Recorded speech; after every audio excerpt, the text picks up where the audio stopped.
다시 세움이라는 타이틀로 우리 에스라서 느헤미야서를 볼 텐데, 예배부터 다시 세움이라는 제목으로 오늘 말씀 함께 나누겠습니다. 여러분이 지금까지 살아오시면서 너무 예배 드리고 싶다, 어떤 그런 느낌이 들었던 경험이 있으신가요? 그때가 언제였나 한번 생각해 보시고, 예배당에 무턱대고 들어가서 기도하고 싶고, 그래서 또 그렇게 했던 적이 혹시 있으십니까?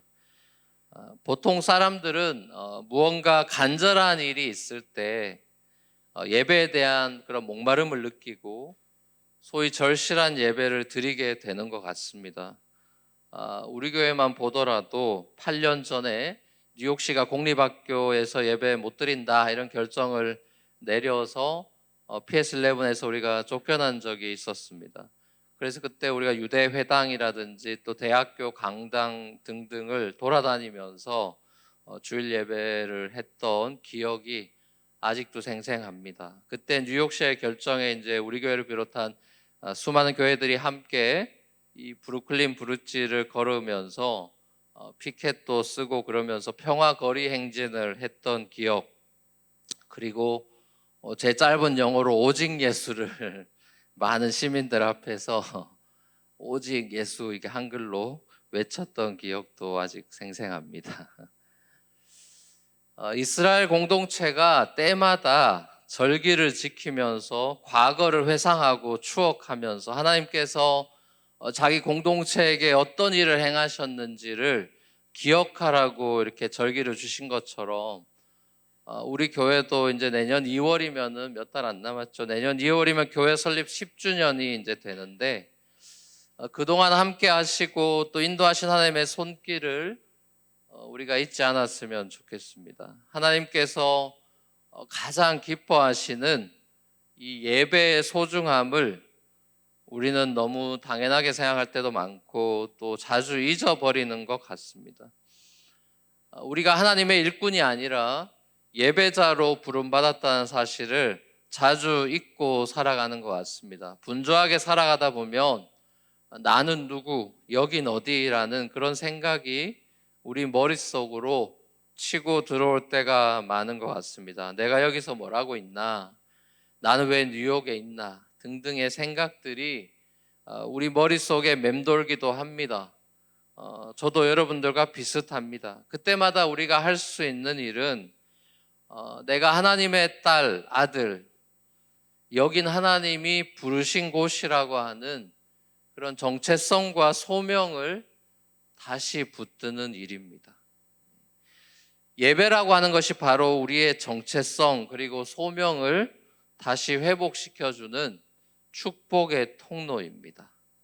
그러니까 예배라고 하는 것이 방금 우리가 대요리문답 1문에서 고백했듯이 예배는 하나님을 영화롭게 하고 그를 영원토록 즐거워하는 것이지만 온전한 예배를 통해서 우리가 누리게 되는 은혜와 축복은 바로 우리의 정체성과 소명을 다시 발견하는 기쁨인 것이죠. 그런 의미에서 결국 사탄과 세상은 우리에게 끊임없이 이 두 가지를 가지고 공격하는 것 같아요. 우리의 예배를 방해함으로써 우리의 정체성을 잊어버리게 하거나 우리의 소명을 흔들리게 하는 것입니다.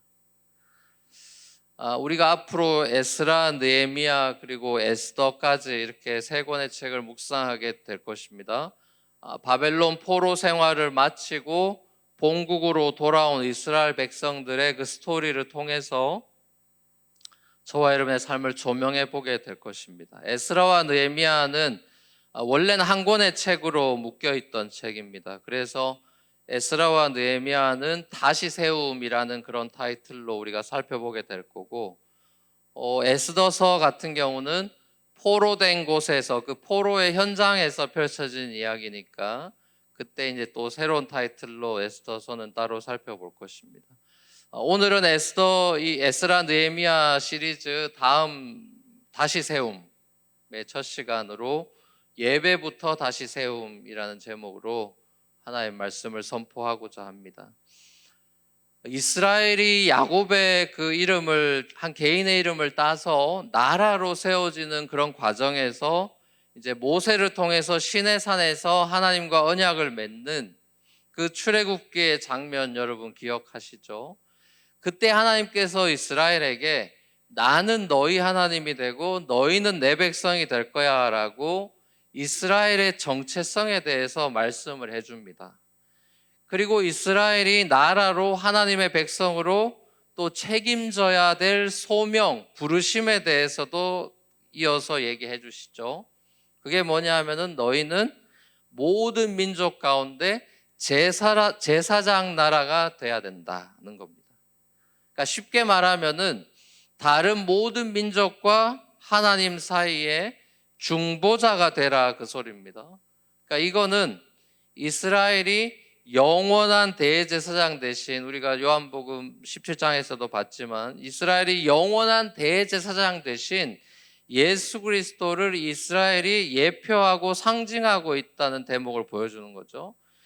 근데 이제 우리가 알다시피 이 이스라엘이 하나님과의 그 시내산 언약을 잊어버리고 자신들의 정체성을 이제 잃어버리자 당연히 그 소명대로 살지 못했습니다.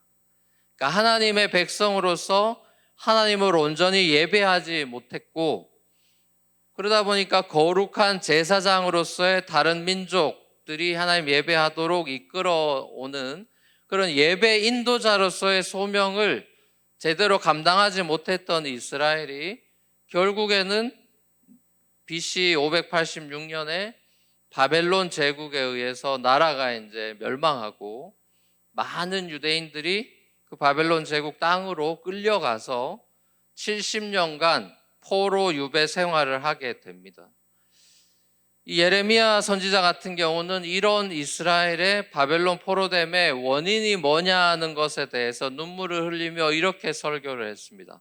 예레미야 2장 11절에서 13절 보면은 그 포로됨의 원인에 대한 진단이 나오는데요. 같이 한번 읽어보겠습니다. 시작. 비록 신이라 할 수 없는 그런 신을 섬겨도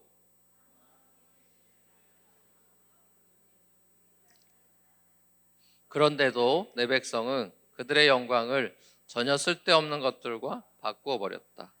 하늘아 이것을 보고 너도 놀라고 떨다가 새파랗게 질려버려라. 나 주의 말이다. 참으로 나의 백성이 두 가지 악을 저질렀다. 하나는 생수의 근원인 나를 버린 것이고 또 하나는 전혀 물이 고이지 않는 물이 새는 웅덩이를 파서 그것을 샘으로 삼은 것이다. 여기 보면 이스라엘이 왜 바벨론 포로로 유다가 잡혀갔는지에 대해서 눈물 흘리는 이 눈물의 선지자 예레미야가 두 가지를 지적하고 있죠. 그러면서 하는 말이 이스라엘이 민족신, 나라의 정통신을 여호와죠. 이스라엘은 민족신을 바꿔버렸다. 이런 일은 신 같지도 않은 신을 섬기는 이방 다른 민족에게도 흔한 일이 아닌데 이스라엘에게는 이런 일, 민족신을 바꿔버리는 일이 벌어졌다라고 예레미야가 개탄스러워합니다. 그러면서 이스라엘은 자신들의 영광을 쓸데없는 것들과 바꿔버렸다라고 주장하죠. 이제 그것을 생수와 샘물에 빗대어서 비유로 설명을 합니다. 그러니까 이스라엘의 죄악에 대해서 첫째는 생수의 근원 대신 하나님을 버린 것, 둘째는 그 자리에 우상을 샘물의 근원으로 세워놓은 것을 지적하는 거죠. 그러니까 쉽게 말하면 10계명의 1, 2계명을 어긴 것을 근본 원인으로 예레미야가 진단하는 거죠. 그러니까 더 간단하게 말한다면 결국 이스라엘의 실패는 예배의 실패다. 예배자로서의 정체성과 예배 인도자로서의 소명에 대한 실패다. 이렇게 분석할 수 있는 것입니다. 자, 하나님이 이런 두 악을 저지른 이스라엘에 대해서 징계하셨습니다. 징계. 자, 하나님의 이 징계라고 하는 거는 막 욱하고 화나서 하나님이 너희 한번 맛 좀 봐라 라는 하나님의 즉흥적인 징계가 아니에요. 하나님의 징계는 그 욱하는 징계가 아닙니다. 그런 징계가 아니고 하나님의 징계는 계획된 징계예요. 아주 오래 전에 이미 모세 율법에 경고되어 있는 징계의 내용입니다. 이스라엘이 언약을 파기하면 어떤 일이 벌어질 건지에 대해서 하나님은 굉장히 꼼꼼하고 구체적인 분이라 구체적인 경고의 메시지를 언약에 기록했습니다. 그게 레위기 26장에 나와 있습니다. 모세율법에 나와 있어요. 조금 길긴 하지만 그래도 읽는 게 이 바벨론 포로 생활과 이 연결 민족 히스토리를 아는데 도움이 될 것 같아서, 자, 레위기 26장 33절에서 39절까지 같이 한번 읽어보겠습니다. 시작. 나는 너희를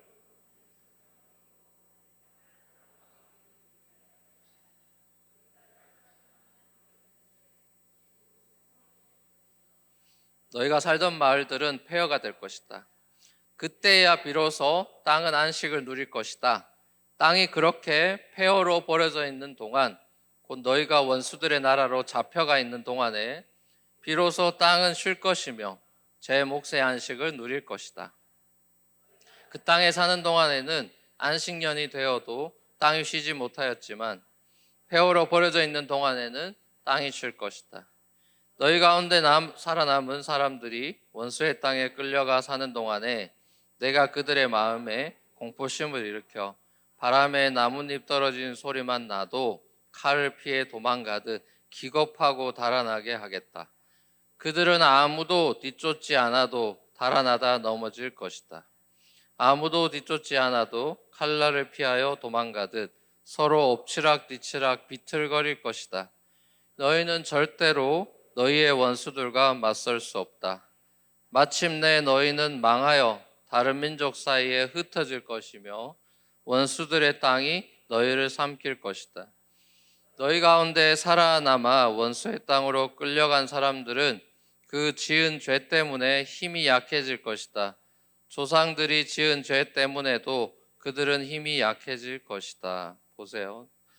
이 시내산 언약에 이미 경고가 나와 있는데, 나와 있는 이 경고를 통해서 우리는 이스라엘의 바벨론 포로 생활의 이유를 또 다른 각도에서 조명해 볼 수 있습니다. 이게 무슨 말이냐면은 바벨론 포로 70년 기간이라고 하는 것이 땅의 안식과도 관련이 있다는 걸 이 레위기를 통해 알 수 있는 거예요. 33절과 35절에 보면 너희가 살던 땅은 버려진 채 거칠고 쓸모없는 땅이 될 것이고 너희가 살던 마을이 폐허가 될 건데 그때서야 비로소 땅이 안식을 누리게 될 거다.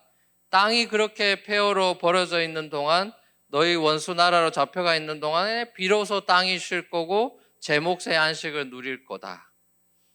너희가 그 땅에 사는 동안에는 안식년이 되어도 땅이 쉬지 못했지만 폐허로 버려져 있는 동안에는 땅이 쉴 거다. 계속 땅이 쉰다는 소리를 하고 있습니다. 그러니까 이스라엘이 자신들의 이제 탐욕으로 인해서 하나님의 말씀을 불순종하고 6년이 지나서 7년이 되면 안식년을 가져야 되는데, 그래서 땅도 쉬고 종도 풀어주는 안식년 제도를 하나님이 주셨는데 이거를 히스토리 가운데 한 번도 지키질 않았습니다. 희년은 말할 것도 없고요. 50년 있다 다 풀어줘야 되는, 완전히 리셋 버튼 누르는 50년 희년은 한 번도 이루어진 적이 없죠. 그건 말할 것도 없고 안식년이 이루어지지 않았어요. 자, 그러니까 이스라엘이 안식하지 않았다라는 거는 여러분 생각에는, 아니 안식년 나 교수님들 아니라 나 직장에도 안식년 있으면 너무 좋겠다 뭐 그런 생각 하실 때, 쉬라는데 이 사람들 왜 안 쉬는 거지? 이런 생각 드시지 않아요? 왜 안 쉴까요, 여러분? 탐욕 때문에 쉬지 않는 겁니다. 그러니까 탐욕 때문에 쉬지 않으니까 하나님이 쉬라는데 말 안 들었어요. 근데 그건 그냥 쉰다, 논다라는 개념이 아니고 성경이 말한 안식이라는 개념은 단순히 휴식을 말하는 것이 아니라 하나님을, 안식일을 제정하신 이유가 하나님을 예배하게 하신 것이기, 그게 복되게 하신 창세기에 나와 있듯이 이 사람들이 안식년을 지키지 않았다는 소리는 하나님을 경외하고 예배하지 않았다는 것을 얘기하는 거예요. 그러니까 안식일에 모든 걸 내려놓고 하나님 바라보고 예배하는 상태를 샬롬이라고 하는데, 그거 위해서 아담이 지음 받았듯이 이스라엘도 안식일 뿐만 아니라 이제 이 안식년을 통해서 정기적으로 하나님을 예배해서 자기들이 누군지 정체성을 기억해야 했는데 이스라엘이 이 예배에 실패했다는 겁니다. 자, 그래서 이들이 그 징계로 바벨론 포로 생활을 하게 된 겁니다. 그 결과가 뭡니까? 땅도 못 쉬다가 쉬게 됐다는 거예요. 그게 무슨 말입니까? 하나님이 지으시고 만드신 땅을 하나님이 케어하고 회복시키셨다. 하나님의 창조 질서가 회복됐다는 소리를 하고 있는 것입니다. 무슨 말이죠?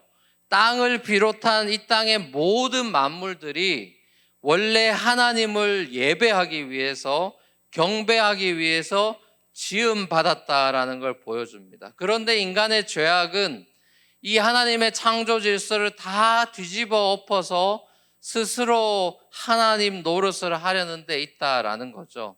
이 예배의 변질을 사도 바울은 죄의 근원으로 본 것입니다. 그게 로마서 1장에 나오는 유명한 말이죠. 로마서 1장 같이 한번 보겠습니다. 로마서 1장 18절에서 25절 바울이 이야기한 예배 변질이 나와 있습니다. 같이 한번 읽어보겠습니다. 시작. 하나님의 진노가 불의한 행동으로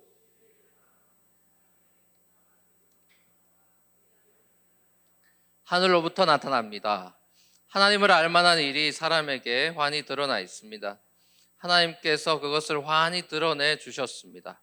이 세상 창조 때부터 하나님의 보이지 않는 속성, 곧 그분의 영원하신 능력과 신성은 지으신 만물을 보고서 깨닫게 되어 있습니다. 그러므로 사람들은 핑계를 댈 수가 없습니다. 사람들은 하나님을 알면서도 하나님을 하나님으로 영화롭게 해드리거나 감사를 드리기는커녕 오히려 생각이 허망해져서 그들의 지각 없는 마음이 어두워졌습니다. 사람들은 스스로 지혜가 있다고 주장하지만 실상은 어리석은 사람이 되었습니다. 그들은 썩지 않는 하나님의 영광을 썩어 없어질 사람이나 새나 네발 짐승이나 기어다니는 동물의 형상으로 바꾸어 놓았습니다. 그러므로 하나님께서는 사람들이 마음의 욕정대로 하도록 더러움에 그대로 내버려 두시니 서로의 몸을 욕되게 하였습니다.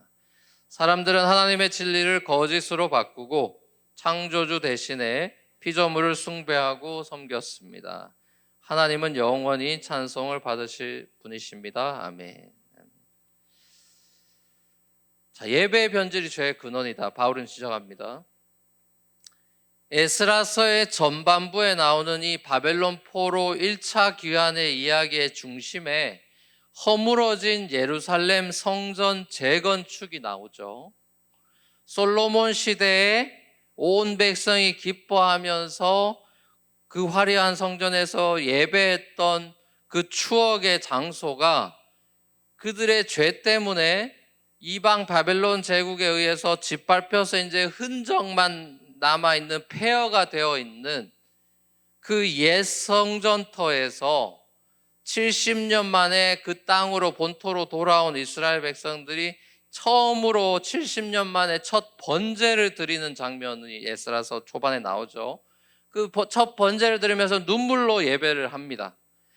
회개랑 감격이 뒤섞인 옛날 생각나는 노인들은 펑펑 울고 난리가 났고 젊은 애들 아무것도 몰라 좋아가지고 막 뛰는 이 슬픔과 기쁨이 여기선 통곡 소리가 나고 여기서 기쁨의 감성이 나오는 그 장면이 에스라서 초반에 나와요. 회개와 감격이 뒤섞여 있는 이 첫 예배를 70년 만에 성전터에서 드립니다. 자, 그러면서 성전을 재건축하는 첫 삽을 떴습니다. 근데 신기하게도 이러한 이스라엘의 예배 회복은 이스라엘이 원해서 된 게 아니에요. 이스라엘이 노력해가지고 첫 삽 뜬 게 아니라는 것이 중요한 대목입니다. 그러니까 이런 이스라엘의 예배 회복은 이스라엘의 노력으로 70년 동안 노력해서 된 결과가 아니고 이방 왕 페르시아 제국의 왕인 고레스의 마음을 감동시킨 하나님의 열심으로 이루어졌다는 사실이죠. 그러니까 하나님이 죄로 타락하고 실패한 이스라엘을 버려버리지 않고 끝끝내 그들을 다시 예배의 자리로 컴백하도록 붙들어매서 앉혔다라는 거예요. 자, 이것 또한 조금 전에 읽은 이 시내산 언약 내용 레위기에 다 나와 있습니다. 그 아까 읽은 거 바로 이어서 나와 있어요. 경고 메시지 바로 이어서 나옵니다. 40절에서 46절입니다. 이것도 같이 한번 읽어보죠. 같이 한번 읽겠습니다. 시작. 그러나 그들이 자기들이 지은 죄와 조상들이 지은 죄,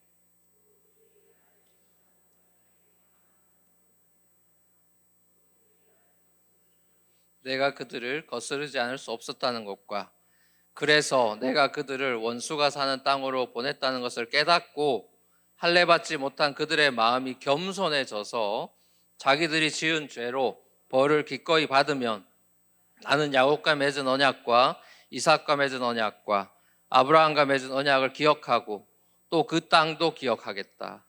그들에게 버림받은 그 땅은 오히려 그들이 없는 동안 폐허로 있으면서 안식을 누릴 것이다. 그 기간에 그들은 내가 명한 법도를 거역한 죄값과 내가 세운 규례를 지키지 않은 죄값을 치를 것이다. 비록 그들이 죄값을 치르고 있더라도 그들이 원수의 땅에 잡혀가 있는 동안에 나는 절대로 그들을 버리지 않겠다. 미워하지도 않고 멸망시키지도 않겠다. 그래서 그들과 세운 나의 언약을 깨뜨리지 않겠다. 내가 주 그들의 하나님이기 때문이다. 그들을 돌보려고 나는 내가 이집트 땅에서 이끌어낸 그 첫 세대와 맺은 언약을 기억할 것이다. 나는 그들의 하나님이 되려고 뭇 민족이 보는 앞에서 그들을 이끌어내었다. 나는 주다.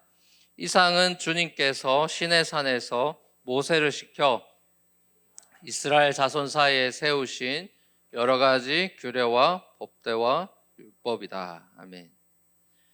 자, 이 시내산 언약의 절정은 이스라엘은 기억력이 안 좋아서 자신의 정체성과 소명을 잊어버려도 하나님은 자신의 정체성과 소명을 절대로 잊어버리지 않는 언약의 주님이다라는 선언이에요. 그러니까 쉽게 말하면 이거예요. 유치하게 말하면 넌 변해, 근데 난 안 변해. 이겁니다.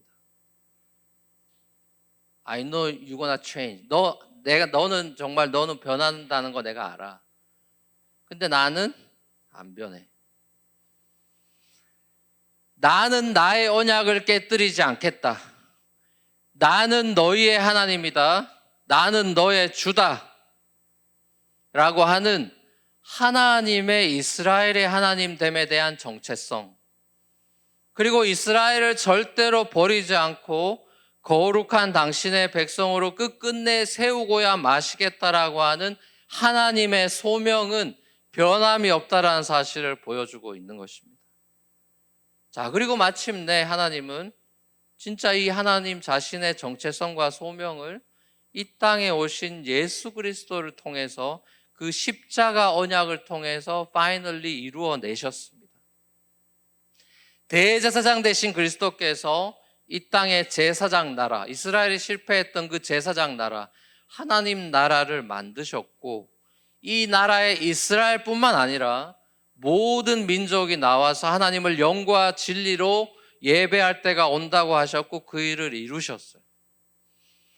예수님은 예배자로 그리고 다른 사람들을 하나님께로 인도하시는 예배하는 자리로 인도하는 예배 인도자로서 이스라엘의 정체성과 소명을 다 이루어내셨어요.